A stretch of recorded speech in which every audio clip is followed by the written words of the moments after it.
안녕하세요. 7월 5일 수요일 마이드라에 오신 여러분들을 환영하고 축복합니다.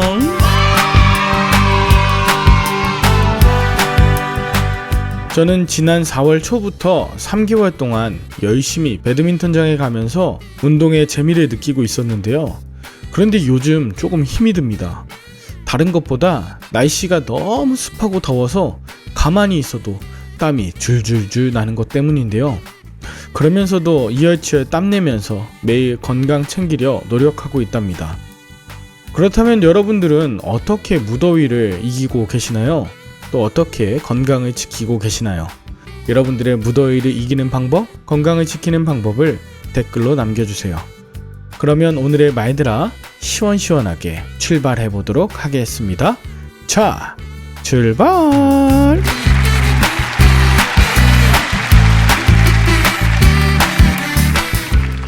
오늘은 사무엘하 17장입니다. 어제 예루살렘에서 도망치던 다윗의 주변에 다양한 사람들이 있었습니다. 양식을 갖고 온 무비보셋의 종 시바, 다윗에게 저주하던 사울 가문의 시므이, 또 그런 시므이를 죽이고자 하는 아비새, 예루살렘에 남겨진 다윗의 친구 후세, 아히도벨의 계략을 따라 다윗의 후궁을 공개적으로 강간한 압살롬까지. 그런데 이 모든 일이 다윗의 범죄한 것에 대한 하나님의 심판이라는 것을 깨달았을 때 다윗이 할 수 있던 건 딱 하나, 회개할 기회를 붙잡아 죄에서 돌이킨 삶을 살아내는 것이었습니다. 자, 오늘 본문을 보니 1절, 아히도벨이 압살롬에게 자신에게 군사 12,000명만 주면 자기가 밤에 다윗을 추적하여 기습 공격하고 2절에 다윗 왕과 함께 있는 모든 백성들은 압살롬에게로 돌아오게 하여 평안함을 유지하라고 권합니다. 6절에 보면 압살롬과 이스라엘 장로들 그 말을 모두 옳게 여겼죠. 이건 매우 효과적이고 지혜로운 방법이었습니다. 하지만 압살롬은 그의 계획을 바로 받아들이지 않고 후세를 불러 그의 생각도 물어봅니다. 후세는 아히도벨의 계획이 좋지 못하고 평가하면서 더 좋은 방법을 제시합니다. 그것은 많은 군사들을 모은 다음에 압살롬이 앞장서서 다윗을 죽이라고 하는 것이었어요. 압살롬은 지혜로운 아히도벨의 계략보다는 후세의 과장되고 화려한 계획에 현혹되어서 아히도벨의 계획을 실행하지 않았습니다. 그 사이 후세는 제사장 사독과 아비아달 두 제사장들에게 아히도벨의 계획을 말하고 그날 밤 다윗 일행이 요단강가 나루터에서 묵지 말고 빨리 강을 건너가라고 전달하게 합니다.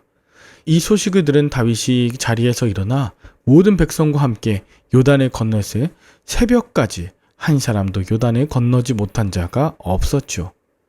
뒤늦게 자신의 계획이 드러나 실패한 것을 알게 된 아히도벨이 23절에 보면 고향에 내려가 스스로 목매어 죽게 되었습니다. 이렇게 압살롬은 어리석은 선택으로 자신의 가장 든든한 후원자였던 아히도벨을 잃게 되죠.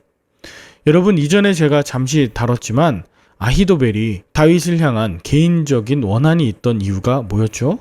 그가 바로 밧세바의 친할아버지이자 엘리암의 아버지였기 때문에 자신의 모든 가문을 패가망신시킨 다윗을 향한 복수를 하려고 했지만 이것이 무산되었기 때문에 허망함이 찾아온 것이죠.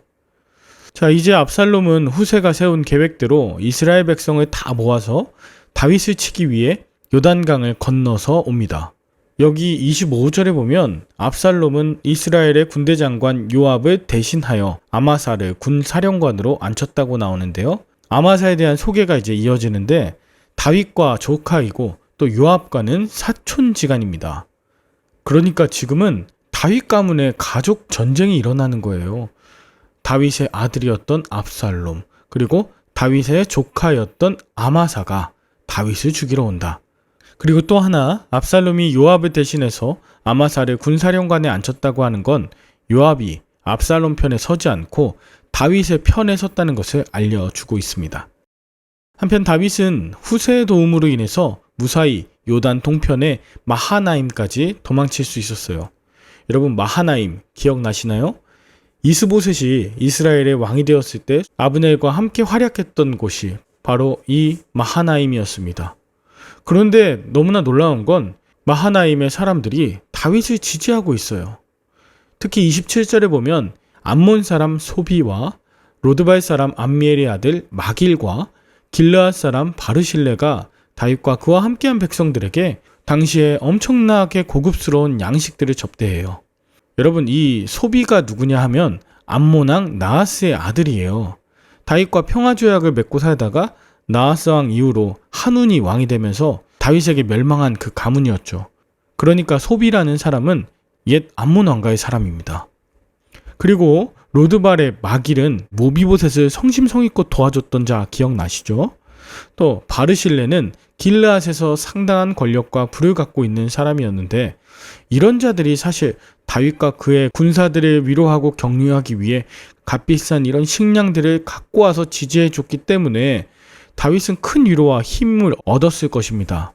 이렇게 위험한 고비를 넘기고 자신을 도와주고 지지하는 자들의 보내심을 통해 하나님께서 다윗을 구원하시기로 한 것이라 이해할 수 있습니다.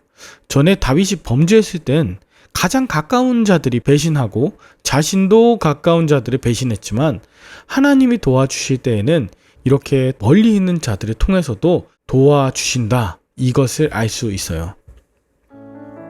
여러분은 오늘 본문을 통해서 무엇을 느끼셨나요? 저는 오늘 어리석은 사람의 계획과 하나님의 지혜로우심에 대해서 다시 묵상하게 되었습니다. 여러분, 압살롬에게 아히도벨은 엄청난 모사였잖아요. 마치 하나님께서 일러주시는 듯한 지혜의 계략들이었죠. 그러나 압살롬은 후세의 말을 듣고 이스라엘 모든 군사들을 불러 모아 힘을 과시하며 자신을 드러내기 위한 방법을 택했죠. 이와는 반대로 다윗은 몰사야 될 위기에서도 후세를 통해 겨우겨우 목숨을 건지고 요단 동편으로 왔는데, 마하나임, 즉 북이스라엘의 본거지라 할 수 있는 그곳에서 선대를 받고 어쩌면 이방인이자 다윗에게 복수를 했을 그 암몬 족속, 그리고 로드발의 마길, 길르앗의 바르실레가 오히려 다윗을 선대하고 도와주는 이런 웃지 못할 일이 벌어졌던 것입니다. 이것이 하나님의 지혜예요. 이것이 하나님의 역사하시는 방법입니다. 하나님은 오늘도 우리의 생각과 계획이 아니라 하나님의 방법으로 우리를 회개하여 돌이키게 하시고 하나님의 일을 이루어 가시는 분이세요. 그런 하나님이 바로 저와 여러분들의 하나님이심을 믿고 승리하시는 복된 하루 되시길 바랍니다. 함께 기도할까요? 하나님 아버지, 우리는 참으로 어리석어서 나에게 진정한 도움과 조언을 해주는 아히도벨의 말보다는 나를 드러내고 높여줄 수 있는 후세의 말에 따르고자 합니다. 나의 계획과 노력이 모든 결과를 가져다 줄 것으로 예상하지만 사실 하나님은 하나님의 방법으로 하나님의 일을 하시는 분이심을 다시금 깨닫습니다. 내가 상처를 주고 때로 피해를 주었던 자들마저도 이제는 나를 돕는 자가 되게 하실 것을 기대하며 하나님의 뜻에 순종하는 마음으로 겸손히 엎드리게 하여 주옵소서. 오늘도 역전에 능하신 하나님을 믿습니다. 오늘도 그 십자가 위에서 하나님의 방법으로 역전을 이루신 예수 그리스도의 이름으로 기도 올리옵나이다. 아멘. 오늘도 좋은 하루 되시길 바라며 저는 내일 다시 찾아뵙도록 하겠습니다. 샬롬.